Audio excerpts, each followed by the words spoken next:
कुशालपुर में चंद्र सिंह नाम का राजा शासन करता था। वह बहुत कंजूस था। दान पुण्य तो दूर, जनता की जरूरतें पूरी करने के लिए भी धन नहीं निकालता था। उसके पास सोने चांदी का अपार भंडार था, लेकिन वह किसी की मदद नहीं करता था। मगर राजा अपनी पत्नी से बहुत डरता था, क्योंकि उसे हर बात के लिए सजा सुनाती थी। एक दिन की बात है, वो एक आदमी की फरियाद सुन रहा था। महाराज, मेरे घर के सामने की दीवार अचानक जोर से हवा आने के कारण गिर गई। वो कैसे गिर गई? तुम कहाँ थे जब वो दीवार गिर रही थी? मैं अपनी बकरियों को चारा खिला रहा था। तुमको चारा छोड़कर अपनी दीवार को पकड़ना चाहिए था। महाराज, ये कैसे हो सकता है? दीवार बहुत बड़ी थी, उसको मैं कैसे पकड़ सकता था? दीवार किसने बनाई थी? उसको बुला कर लाओ। महाराज, मिस्त्री ने बनाई थी। दीवार गिरने की सजा मिस्त्री को दी जाए। उसको उसी दीवार में जिंदा चिनवा दो, ताकि कोई भी उसको देखकर ऐसी दीवार दोबारा न बना सके। मगर इससे मुझे क्या मिलेगा? मेरा तो नुकसान हो गया है। राजा अपनी रानी की तरफ देखता, फिर मंत्री की तरफ देखता और सोचता, अगर मैंने कोई गलत फैसला ले लिया तो ये मुझे यही मुर्गा बना देगी। मुझे इस विषय में सोचने के लिए कुछ समय चाहिए। अभी तुम जा सकते हो। किसान के जाने के बाद राजा मंत्री से कहता है, हमने अभी तक इस मामले पर कोई फैसला नहीं किया है। महामंत्री, जाकर देखो हवा कहाँ से आती है, वो जगह बंद कर दो। मंत्री बिना सोचे समझे उस दीवार के पास गया और उसी दीवार के ठीक आगे और पीछे दीवार बनवा दी। देखो भाई, मैंने दीवार के आगे और पीछे भी दीवार बनवा दी है। अब कोई भी उस दीवार को नहीं हिला पाएगा। किसान अपना माथा पकड़कर ही रह जाता और चुपचाप अपने काम में लग जाता है। वहीं दूसरी ओर राजा के महल से कुछ दूरी पर राम नामक एक वृद्ध की छोटी सी झोपड़ी थी। किशन राम का बेटा था। किशन उस समय कुशालपुर का सबसे बुद्धिमान व्यक्ति माना जाता था। राजा की आदतों से वह भी परेशान था, अतः उसने राजा को सबक सिखाने की ठान ली। भीमा, कहाँ रहते हो आजकल? भाई, क्या कहूँ तुमको, मैं अपने इस राजा की हरकतों से काफी परेशान हूँ। तुम एक काम करो, जैसा मैं बोलता हूँ तुम ठीक वैसा ही करो, क्योंकि इस राजा की हरकतों से तुम ही नहीं सभी परेशान हैं। हाँ किशन, देखो, दीवार को रोकने के लिए कोई उसके आगे पीछे और दीवार बनवाता है क्या? तुम एक काम करो, बाजार से सोने के नन्हे नन्हे 4 टुकड़े उधार ले आओ। उससे क्या होगा? वो सोना राजा को दोगे क्या? अरे नहीं यार, तुम बहुत भोले हो। सोने के उन टुकड़ों को पीली चमकती हुई एक बड़ी छन्नी में रखकर और पास बहती नदी के किनारे बैठ जाऊंगा, और जैसे ही राजा आएगा तब देखना क्या करता हूं। हाँ, क्यों नहीं, तब तो सब देखने वाला होगा। तुमने कुछ सोचा होगा तो कमाल ही होगा भाई। इस नदी पर राजा रोज स्नान करने आता था। किशन ने दूर से ही राजा को आते हुए देखा। वह ऐसा अभिनय करने लगा मानो छलनी में कुछ छान रहा हो।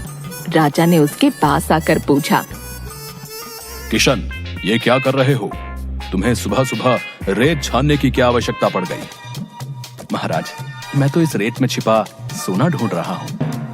राजा कुछ कहता, इससे पहले ही किशन ने छलनी भर रेत निकाली और छान दी। छलनी के ऊपर सोने के 4 छोटे छोटे टुकड़े चमक रहे थे। राजा ने आश्चर्य से पूछा, रेत में सोना, ये कैसे किया? हुजूर, आज से महीना भर पहले मैंने सोने का एक छोटा सा टुकड़ा इस जगह पर बोया था। देखिए हुजूर, पूरे 4 टुकड़े निकले हैं। यदि मैं कुछ और सब्र करता तो यहाँ बहुत से टुकड़े मिलते। क्या बकवास करते हो? भला क्या सोने की भी खेती की जा सकती है? क्यों नहीं हुजूर, आप खुद ही देख लीजिए। मैं तो गरीब आदमी हूँ। पिछले 10 वर्षों से इसी प्रकार सोना बोता हूँ और काट लेता हूँ। इसी सोने से मेरा पेट पलता है। तुमने मुझे पहले क्यों नहीं बताया? मेरे पास तो सोने का ढेर है। मुझे पता होता तो मैं सारा सोना बो देता। आज तक तो मेरा महल सोने से भर गया होता। हुजूर, अभी देर नहीं हुई है, आप अब भी बो लीजिए। 6 महीने बाद देखिएगा, तो फसल लहलहाती नजर आएगी। राजा ने किशन के कंधे पर हाथ रखते हुए जवाब दिया। देखो किशन, तुम एक अनुभवी आदमी हो। मेरी ओर से तुम सोने की खेती करो। इसके लिए तुम्हें जितना सोना चाहिए तुम ले सकते हो। आज ही मेरे साथ महल में चलो। इस काम के लिए तो तुम मेरे सेवकों को भी साथ ले सकते हो। किशन तो मानो इसी मौके की प्रतीक्षा में था। वह तुरंत राजी हो गया।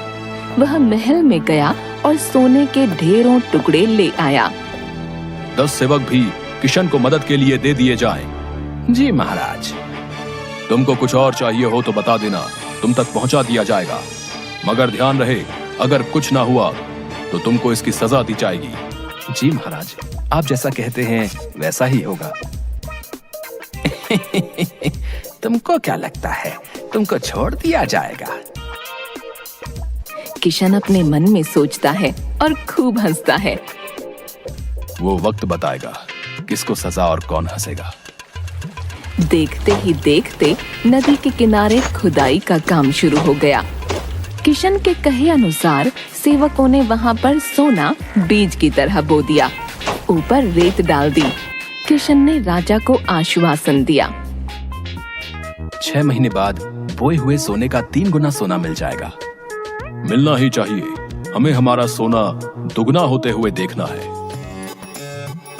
इस बीच किशन रोज रात को नदी किनारे जाने लगा। वहाँ पर वह रोज थोड़ा सा हिस्सा खोदता और वहाँ दबा सोना अपने झोले में रख लेता। अगले दिन सुबह ही वह सारा सोना गरीबों में बांट देता। धीरे धीरे जनता की गरीबी मिटने लगी। इधर राजा इंतजार करता रहा कि कब 6 महीने पूरे हों और उसे बोए हुए सोने का 3 गुना सोना मिले। धीरे धीरे 6 महीने भी पूरे हो गए। किशन को दरबार में बुलाया जाए। जी महाराज, अभी लेकर आते हैं। किशन को आदेश दिया जाए कि वो सारा सोना खोद लाए। किशन ने इस काम के लिए कुछ सेवकों की मांग की। महाराज, सोना तो काफी हो गया होगा। मुझे कुछ सैनिकों की जरूरत पड़ेगी। इस बार 20 सेवक उसके साथ कर दिए जाएं। सेवकों ने उस स्थान पर काफी गहरी खुदाई की, रेत को छाना, लेकिन सभी यह देखकर आश्चर्य में पड़ गए कि उसमें सिवाय 2-4 सोने के टुकड़ों के कुछ भी नहीं था। किशन भागा भागा राजा के पास पहुंचा, रोते हुए बोला। हुजूर, आपकी किस्मत खराब थी। जमीन में सोने के 2-4 सूखे हुए टुकड़ों के अतिरिक्त कुछ भी नहीं निकला है। सूखे हुए टुकड़े? तुम्हारा मतलब क्या है? हाँ हुजूर, इस बार सारा सोना सूख गया है। आप तो जानते ही हैं, इस बार बारिश बिल्कुल नहीं हुई। सारी फसल सूख गई। आपका बहुत नुकसान हो गया इस बार। भला सोना सूख कैसे सकता है? ये तो ठोस चीज है। हुजूर, आपने इतनी बातों पर विश्वास कर लिया कि सोना बोया जा सकता है, सोने की फसल लहलहा सकती है, सोना काटा जा सकता है। फिर भला इतनी सी बात पर विश्वास क्यों नहीं करते कि सोना सूख गया? राजा के पास कोई उत्तर नहीं था। उसने मंत्रियों से सलाह की।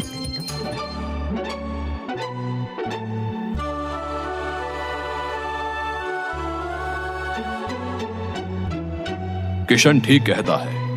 वाकई यदि सोना बोया जा सकता है तो सूख भी सकता है। अब तो राजा से कुछ कहते नहीं बना। वह सिर पकड़कर बैठ गया। किशन ने कंजूस राजा को अच्छा सबक सिखा दिया था।